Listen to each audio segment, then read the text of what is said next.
Warning: our YouTube channel and its videos may contain scenes, language, and content that may not be appropriate for all audiences.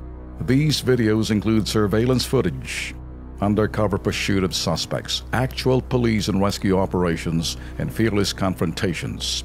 If you do not approve of the content, please do not watch our videos. If you wish to continue, we strongly advise that you proceed with caution. Viewers' discretion is advised. Isang padre de pamilya na humihingi ho ng ayuda ho sa atin sa Kilos Pronto, ito'y para sa kanyang minor de edad na anak na nilason daw sa loob ng isang KTV bar. Ano nangyari? Panoorin natin.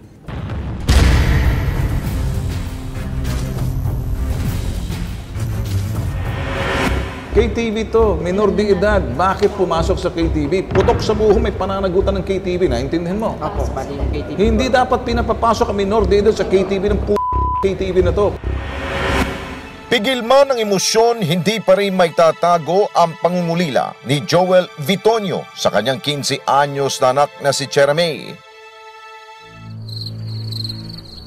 At 12 ng Hunyo na umalis daw ang dalagita sa bahay mag-alas 11 ng gabi. Nanonood kami ng TV. Pinahimingan niya na lumabas kasi alam niya hindi ko siya papayagan. Alas 3:30 na madaling araw, nalimpungatan umano si Joel na umuwi itong si Chera May sa bahay. Amoy alak daw ang anak, suka ng suka at nagsabi na masakit ang sikmura. Anya, nagsabi raw ito na sa Hunger Camp Bar and Billiard sa Quirino Avenue, San Jose del Monte, Bulacan siya galing kasama ang mga kaibigan. Habang sumusuka siya, nagsabi siya sa akin na nilason daw siya. Winalang bahala naman ng ama ang tinura ng anak sa pag-aakalang dala lamang iyon ng kalasingan.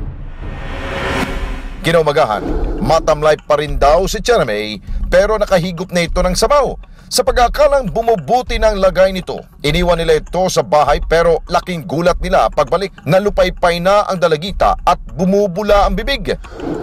Nagawa pa rin daw nilang isugod ang anak sa ospital pero dineklara na itong dead on arrival. Sa death certificate ni Chera May, nakasaad na matinding lason ang nainom at naging sanhi daw ng kanyang kamatayan. Yung dibdib ko parang sasabog kasi nagsabi na siya sa akin na nilason siya tapos ako wala akong nagawa. Kung sino ang tinutukoy ni Chera May na lumason sa kanya ay isa pa ngayong malaking palaisipan. Pero may tuturong punot dulo ng lahat ay ang pagpapasok ng Hunger Camp sa menor de edad na tulad ni Chera May na dapat sana'y nagiging responsable sa pagtanggap ng nasa tamang edad na parokyano. Okay, kasama ho natin ngayon si Joel Vitonio, ang ama ho ng biktimang si Chera May. Magandang hapon sa iyo, Joel. Magandang hapon naman, Alright, sir. ako'y diretso na kita, no?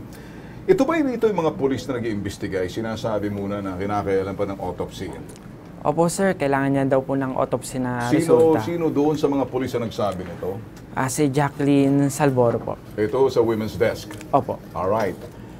Hindi ba sapat yung cause of death na nasa death certificate na nagsasabi toxic due to corrosive, ingestion of corrosive substance? At saka doon sa pinagsukahan ng anak mo, nakikita na parang hindi ko maintindihan kung cleaner ba yun or corrosive, water, baka baterya ng tubig na yan o anumang meron dyan. Hindi pa ba sapat yun na para naman sila ay kumilos na? At nakakalungkot. Sino kausap mo doon sa presinto? Bali, yung mayawak po ng kaso ay si Jacqueline Salvoro po. Siya po yung mahawak talaga. Anong sinabi niya? Kailangan pa ng autopsy? Yung resulta po ng autopsy, kailangan po daw talaga nila makita. Hindi pa ba sapat yung doctor mismo na nagsabi nung nakita doon sa ano? Kasi hindi pa naman po, sir, na idala sa crime lab, kaya hindi pa po nila maano yung... Procedural siguro. Sa procedural. Pero anong ibig sabihin? Mag-aantay pa sila? Opo, Or sir. hindi na pwedeng umpisa na agad? Because ito'y nakikita na, there's a foul play rito. Yeah. Ang sino naman pulis na nakikinig sa atin, kayo mga putok sa buho kayo, makinig kayo. Hindi kami nagpupulis-pulisan dito, pero kanito, minor de edad to. Ito, another thing na gusto ko, ito, babalikan. Kung matatawagan natin ang prosinto, kung sino man doon sa sinasabi itong istasyon na to, subukan natin tawagan, kung sino man yung kanilang, sino yung kanilang station commander doon, ano? Sige, ito naman para sa atin, diretso tayo, ano? Sa, ako'y nagtataka, Yung KTV bar, pang mga... Sustong gulang na dapat yun. Sustong gulang yun. Ako yung nagtataka rin na yung... Walang masyadong stringent measures na pagbawal ng mga bata doon. Tama. Kasi hindi dapat. Pero interesado lang tayo kasi rito, dapat yung ganyang klaseng KTV bar, Joel, pinasasara yan eh.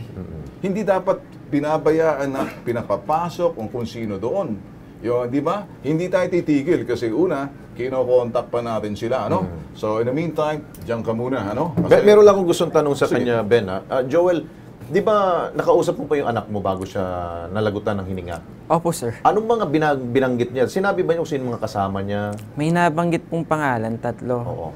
So, itong mga 3 pangalan, binigay mo na ba sa PNP? Opo. Oo. Anong sabi nila? Ay, imbestigahan daw nila yung 3. Iimbestigahan, kaso nga po, hindi po nila dinocument kasi minor daw po. mga minors kasi, mga minor de edad. Kaya ito mga tropang minor de edad pumasok sa sa KTV. Kaya ito, balikan natin to, ano? Sige, in the meantime, diyan ka lang muna, Joel, ano? Hindi tayo titigil dito, okay? Yeah. Sa linya ng telepono natin si Ronald Soriano, head ng Public Information Office ng San Jose del Monte, Bulacan. Okay? Mr.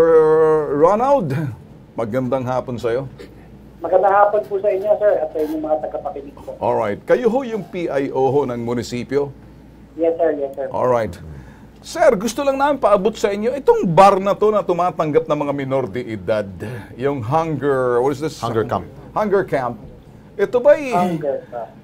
Ito'y tumanggap ho ng mga... Siguro ho, pasaran nyo ng putok sa buhong, iuntog-untog yung ulo ng mamayari ng kung nag-ooperate dyan. Kasi tumatanggap ho ng mga minor de edad eh. Ako, mabuti nga po at naiparating nyo sa amin yung ganyang mga problema. At hayaan nyo po, pagkatapos po natin mag-usap ngayon, tatawagan ko po yung aming hepe ng kapulisyahan para po mapapuntahan po itong KTV bar. Ronald, itong gusto kong sabihin sa iyo, no? Hindi lang naman doon nakikialam kami dahil nagpapapasok ko ng minor de edad. Meron hong nalason ho sa loob ng KTV bar nang kumain daw ho ng sisig na hinaluan ho ata ng ewang corrosive substance. Yung batang minor de edad na dala pa sa ospital ng kanyang ama na isugod pa, nasabi ng bata na siya raw ay nalason base doon sa mga kasama niya. Mga bata ho to eh. Ngayon, para sa akin ho, meron kayong moral responsibility, social responsibility, na sino man bibigyan ng ganyang klaseng business permit, lalo-lalo mga KTV bar, bawal ho mga bata riyan. Pakisabi ho kay Mayor. Opo. Bukas na bukas. O mamaya siguro, gusto mo, samahan ho yun namin. Gusto namin pakita, isara nyo. Kasi meron hong death certificate ho, yung namatay at kasalukuyan, nakaburol ngayon, na dahil ho dyan sa lintek na bar na yan, na isagawa ho yung lason. Nagsuka ho yung bata, nakikita dun sa sinukan niya, talagang parang asido na, talagang pati sa sahig, kumalat, makikita ho.